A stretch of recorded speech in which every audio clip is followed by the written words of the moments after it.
To me, this is just a sorry excuse for housing. Hi, I'm Luke. So I'm in Denver, Colorado right now, and it's really hard to miss all these new apartment buildings popping up everywhere. Like this, and this, and this. I'm sure you've seen them. You have all these new apartment buildings that look like jails with the same layout, amenities, and ambiguous names that all sound AI generated. All right, maybe they have an accent of color to differentiate themselves. So I started asking myself, why are these developments the only ones that I see? It's because they're cheap as especially given a time that we need affordable housing. I mean, this is definitely cheap to build, but it's not cheap to rent. What does this kind of development do for a neighborhood? At this rate, what will the future look like? How sustainable is this? And are there solutions? So let's go to the what. These new buildings are called 5/1 buildings because essentially it's 5 wood frames over 1 concrete podium. They're super cheap to build given that every floor is identical and they all have flat roofs and prefabricated panels. So like I said, I'm in Denver and you can see these buildings on damn near every block. But it's not just Colorado, it's quite literally the rest of the United States. Let me paint a picture for you. Hello, welcome to Axia.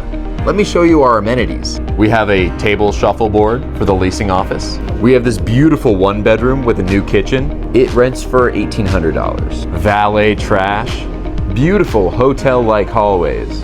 We have an air-conditioned elliptical room, which we call the gym. And if there's ever an issue, just head to your portal and we'll fix that for you. Okay, why? Why are we building these buildings everywhere? It's because they're cheap as And yes, it's true. The reason is that the initial upfront cost is way less than something that's more intricate or ornamental.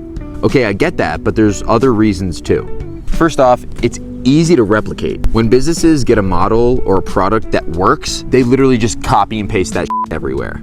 Many of these builders use cheap materials and prefabricated panels to pump out as many of these a year as possible. Second, the lack of incentives. There are no tax incentives to make these buildings look any better at all. So essentially, we're left with all this mundane nonsense. Builders focus on return on investment, not livability, because real estate is treated as an asset class first and then housing second. Also, zoning in many parts makes housing the only option to build, so that makes mixed use development impossible, which in turn hinders walkability. And also, they're all surrounded by parking lots in the places where you can't build underground garages, which make it like a 6-minute walk to get out of the community. And all they want is something safe, familiar, and easy to underwrite so we can replicate it over and over again to predict profits.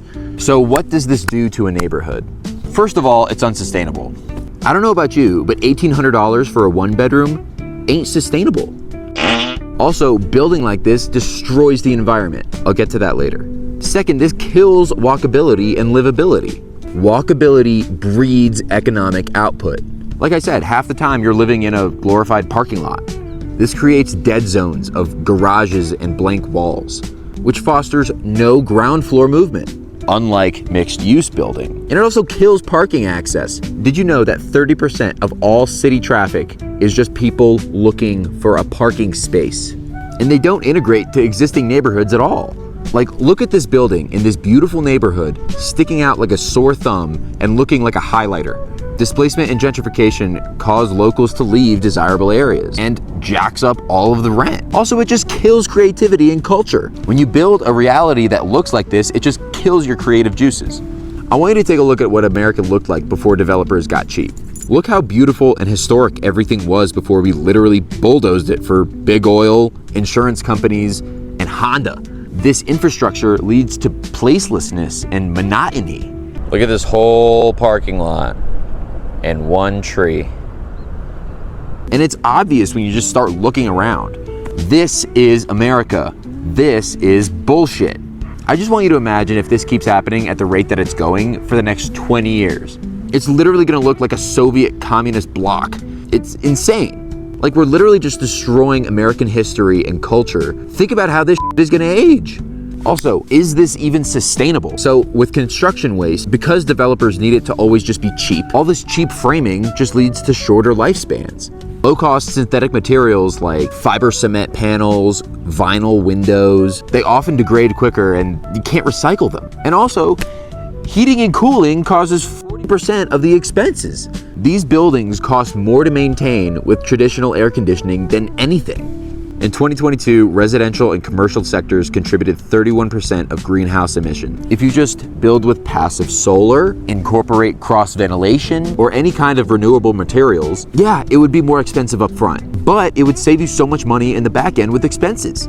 Which pisses me off because developers are literally changing the look and feel of our environments just because they need to be able to refinance in 2 years. And it breaks my heart because everyone that I know that's in architecture is an artist.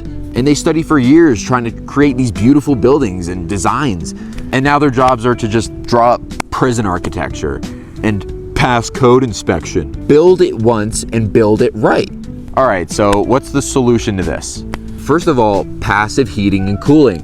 Building orientation to maximize sun in the winter and block it in the summer. Cross ventilation with window placement. Thermal mass applications like stone that absorb and release heat slowly. And of course, just increasing biophilia and vegetation. For looks, we need tax incentives to create ornamental buildings and beautiful infrastructure. We need to start listening to the architects. We should commission local artists to do street art. Green building tax credits. And for price. So what's the solution to the price? All right, come on. If housing acquisition just continues to be rent-seeking behavior, we're not gonna get ahead of anything because we're just building the cheapest shit to make the biggest buck. So in Vienna, 40% of the housing is public and rent regulated. All of the structures are already paid off. Even in America, everything that you see that's built is paid off or refinanced within the first 2 years. But what the Austrians do, because it's publicly funded and already paid off, they can lower the rents. And if 40% of all of the housing is public, the other 60% tends to be lower because of competition. And they're really nice flats as well. All right, I think that's all I have to say about these terrible apartment buildings. Developers, if you hear this, please just do a little bit more. Have your artsy flair come out. But if you made it to the end of this video, thank you so much for watching. I really, really appreciate it. Like, share, subscribe, all that kind of stuff, or don't. I'm doing this just because I like to do it. Have a good day. Peace. Bye. Check out these videos. This one is sick.